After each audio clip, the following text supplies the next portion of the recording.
Good morning મિત્રો. તો નાઈ ધોઈને સાડી વાળી પહેરીને મેં હાથમાં લઈ લીધી સાવણી. પછી તો ઘાય ઘા કચરો વાળીને પોતા કરવા માંડી. રાજકોટમાં ભલે કોઈ કાંઈ નથી કરતી, ત્યાં બધું બંધાયેલું છે, પણ અહીં આવીને આપણે બધું કરી લઈએ. એટલે ક્યારની એકલી મૂંગા મોઢે કામ કરું, પંચાયત કરવી પણ કોઈ મળતું નથી. હવે કોક મળી જાય તો સારી વાત છે. એ આયરિયા લે હાલો પંચાયત કરી આવ. મારા કાકીજી મળી ગયા. લે અમારા કાકીજીને તો ન ગમે પંચાયત કરવી, પણ મને ગમતી હોય એનું હું તો જરીક વાર પંચાયત ન કરું મને પેટ દુખી જાય. બે હાવણા મારીને પાછી પંચાયત કરવા જાવ. પછી કાકીને ખબર પડી કે હું પંચાયત કરું છું, કાકી ભાગી ગયા. પછી મેં કીધું લે હાલ આ તો ગોટાળો થઈ ગયો. એટલે કાકીને કહી દઉં, કાકી હવે પંચાયત નહીં કરો, મનમાં કે જેટલી કરવાની હતી એટલી જ કરી લીધી. લે હવે ટાઢું તો ઢોળી દઉં. અમારા કાકી બિચારા ભોળા તરત માની ગયા. હવે કેટલાય દીથી હું ઘી કરતી ને અમારા કાકાએ મને સરસ ગાયનું ચોખ્ખું ઘી લઈ આવી દીધું છે. અમારા ઘરથી 5 કિલોમીટર દૂર બેઠા છે દાદા. હવે અહીંયા ઠેઠ આવ્યા હોય અને દાદાના દર્શન ન કરી એમ તો થોડું હાલે. ત્યાં અમને મળી ગયા દ્વિજાબેન ના ફોલોવર. હા દ્વિજાબેન તમારું તો હાલી ગયું.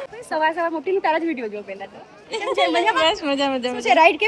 પછી એમની જોડે ફોટા વોટા પડાઈને અમે નીકળી ગયા ટોયઝ લેવા. અને આ જો દ્વિજાબેન હાલે છે ને મારું પૂછડું પકડીને. હું એમને મેને મારું પૂછડું નથી કેતી, જ્યાં હું અહીંયા બધી જગ્યાએ મારી હારો હાર જ હોય. એ હારું હાલો હવે હું જાઉં છું રાજકોટ ને મળીએ આપણે કાલે બીજા વ્લોગમાં.